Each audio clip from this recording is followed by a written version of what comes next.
These are books that left me absolutely speechless. So good that whether you love reading or you hate reading, you are guaranteed to love these books. Oh, okay. These are 7 books that you need to read. Add them to your spring and summer reading list. If you guys have any recommendations for books that I need to check out, comment them down below. I'm always looking for new ones. After lots of requests, I also finally made my own Goodreads account, so add me on there if you have an account. We can read together. I'm still figuring out my style with books, figuring out what I like, and these books absolutely tore me apart in the best way. Let's get started. I read We Were Liars last year and talked about it in my last book video. It was such a riveting and intriguing book to read, and I decided to check out more books from that author. Oh my goodness. Genuine Fraud by Lockhart, author of We Were Liars. I just finished this book a few days ago. So good, unlike anything I've ever read before, which is really crazy because so many storylines kind of blend together. With some of the books I read, I feel like there's some common themes, which is fine, but this one shook me because, oh god, did I just say shook? That is outdated. This one was so different. It was Genuine Fraud. It follows along the story of this girl who basically lives her whole life as a fraud, and the reason this story was so interesting was because it's written backwards, so going back in time. It starts off at chapter 18, goes all the way to 1, so as you read, more things start making sense, why certain things happen all click once you read further into the book. It was a little confusing at first, but once you get into it, oh, the story unravels. She's kind of psychotic. Even if you're not usually the type to gravitate towards these thrilling types of books, I will say, with the way that the story was written, there were no characters that I got attached to or felt connected with, which usually does happen when I read a book. There were some things about the ending that felt a little unfinished, and I do want to give a trigger warning if you do read this, just for some gore and death. It gets a little intense. I've heard very mixed reviews, but I personally liked it. If you're looking for something different, if you like thrilling, mysterious books that you need to finish because you need to know what happens and how things happened, this is for you. Even if it's not, I feel like I've been reading a lot of romances lately, and this was really nice to throw in there. It added some spice to my life. While we're on this topic of thrilling books, let's talk about The Silent Patient by Michaelitis. Oh, I think this is one of the best books I've ever read. I am such a die-hard romance lover. I never thought I would like this style of book. This is definitely a mystery thriller type. I shit you not. After reading this, I literally had to stay up past my self-made bedtime to finish this book.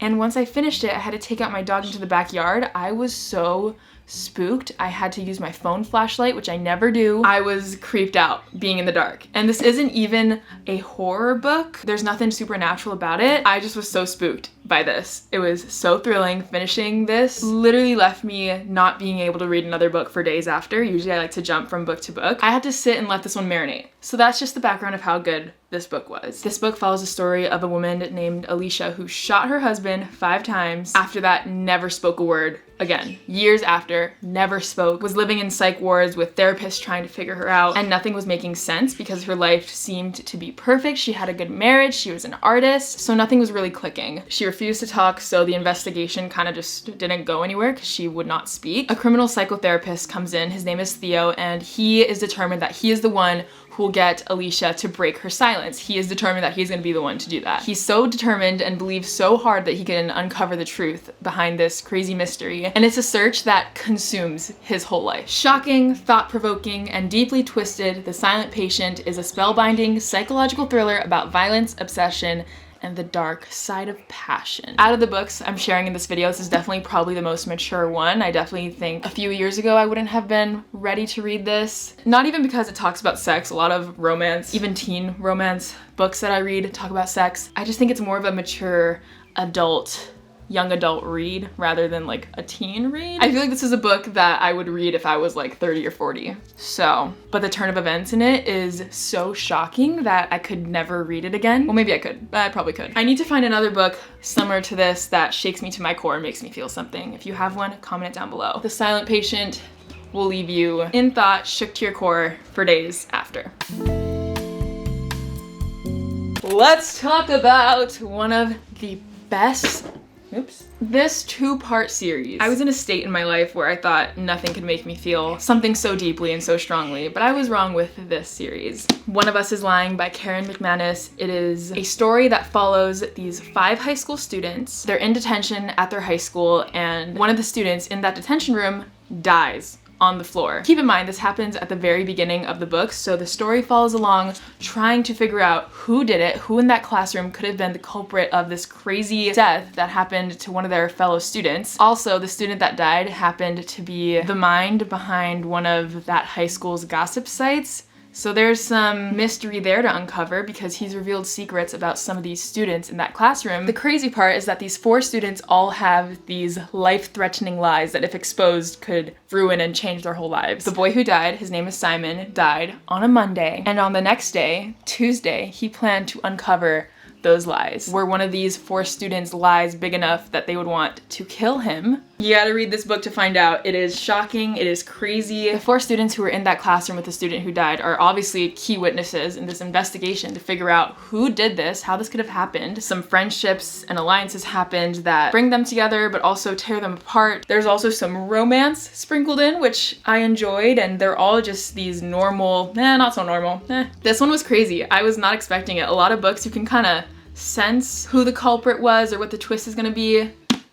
You will not. Absolutely love this book. I would recommend it to anyone. So let's talk about the sequel. One of Us is next. Don't buy these books at a separate time. Buy them at the same time because once you're done reading this, you are going to want to tear through this next one. It's a new school year at that Bayview High School, and there have been a lot of copycat sites to that gossip site that Simon, the boy who died, wrote. The drama really never ends at this high school, but this time there's a little game involved. Instead of it being a gossip site that just exposes people's secrets, the people who have a risk of having their secrets exposed are offered a choice, and the game is truth or dare. They can either pick truth, which means that their biggest secret of their lives will be exposed to the whole school, or they can pick a dare. But it's not just any dare. A lot of these dares are pretty crazy. Have the biggest lie of your life exposed, or do a life-threatening, possibly super crazy, insane dare. That's the choice they have. The main characters in this book are a different 4 than the first book. Some of them are friends of the characters in the first book. Others are siblings of characters in the first book. The 4 main characters in the first book all graduated, so these are all new people. But what I love about the second book is that the 4 main characters in the first book appear in the second book, and they play a pretty important role. With this crazy twisted game of truth or dare, the dares became increasingly worse and life-threatening. Some of these truths uncover lies that tear families and friendships apart. The 4 characters kind of join together and try to figure out and uncover who is behind all of this madness. There's some romance sprinkled in, obviously a ton of drama, some craziness. This book just has it all. I couldn't even tell you which one is better because both are just so good. It will become your favorite series. Maybe second to the Twilight series, you know. I wish there was more to the series. It's so good.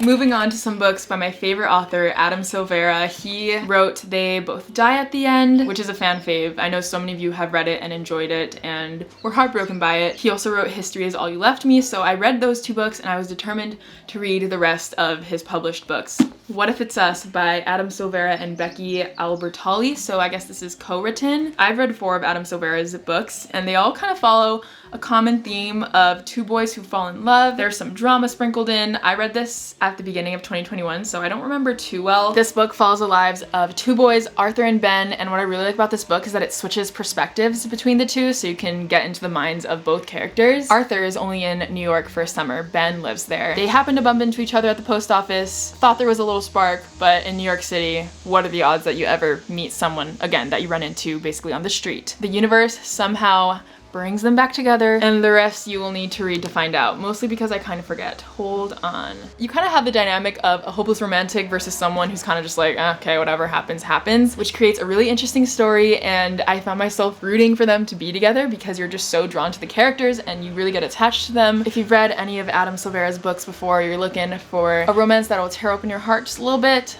definitely check this out. And we have another book from Adam Silvera, More Happy Than Not. This book was actually a little bit deeper, I would say, than some of his other reads. It follows the story of a boy named Aaron Soto who just suffered from his dad committing suicide and has also had some pretty rough depression patches himself. He's really just trying to figure himself out. He's trying to figure out his sexuality, but it's hard for him to accept who he is just because those around him don't really accept it. The crazy part about this book is that there's this thing called Lateo. So there's a little bit of fantasy thrown in here. It's basically this program that can rewire your memory to forget certain things. I was shocked by this book. It kind of goes back in time at some points, which kind of connects the dots to some things that are happening in the present, if that makes sense. And you get so attached to Aaron because he has these real issues and he's trying to figure himself out, and you really just are rooting for his happiness and hoping that he finds it. With that Lateo thing thrown in there, it kind of throws you for a loop in this book. If you're going to read this book, I definitely recommend getting the version that has the final chapter in it. So this is the deluxe edition. I guess he published it later on because he felt like it needed a new ending. If this book did not have that extra chapter, I would just have felt like, where's Aaron? Is he okay? But the final chapter really like closes everything off. If you're looking to get attached to a character who you are going to be rooting for and feel connected to just because he has such real issues that he feels like a real life person that you just want to help and be there for. I just have to finish off this video with the book that so many of you recommended to me, and that is Normal People by Sally Rooney. Oh, if I could describe this book in simple words, because there's tons to unpack here, I would say this is refreshingly real, which you don't totally get a lot of these days. I feel like with many romance books, this is kind of a romance book. I wouldn't even call it that just because it's so not your average book that you would read. This book highlights so many things and issues and what I feel like actually happens in real life. I feel like with a lot of romance books, it just feels like that never really happens to anyone because the storyline is so perfect.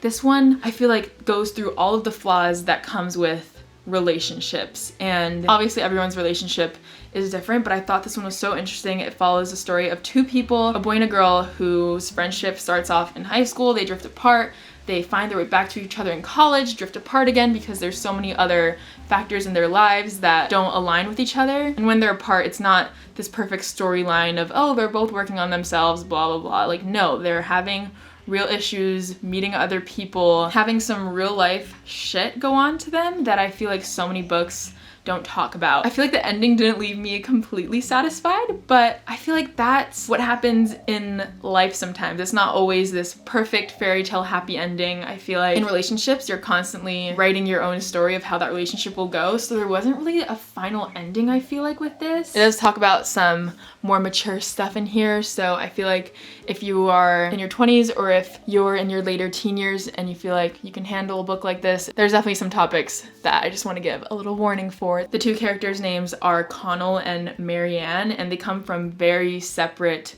backgrounds, which gives a really interesting edge to the book because they are so different, but they do connect and love each other so much. But because they are different and they kind of exist in different worlds, it causes some conflict there. One thing I knew going into the book, but still I found crazy, was that there's no quotations, which definitely takes a few chapters to get used to. A book without quotations. Unheard of. Never before seen. The book follows along Connell's and Marianne's relationship, the ups, the deep downs that they go through, and there's quite a few mixed opinions on this book, but I just enjoyed how real it was. And those are the 7 books that left me speechless. I feel like I have been so lucky with the books that I've been reading because these are the books I've read in 2021 so far and not a single one was bad. They were all so amazing. Of course, everyone has different opinions with books, so this is just my opinion on them. I do keep a book highlight on my Instagram if you want to follow along with what I'm reading. I do these book videos every time I read 7 or 8 books, and I will be linking these down below if you want to check them out, which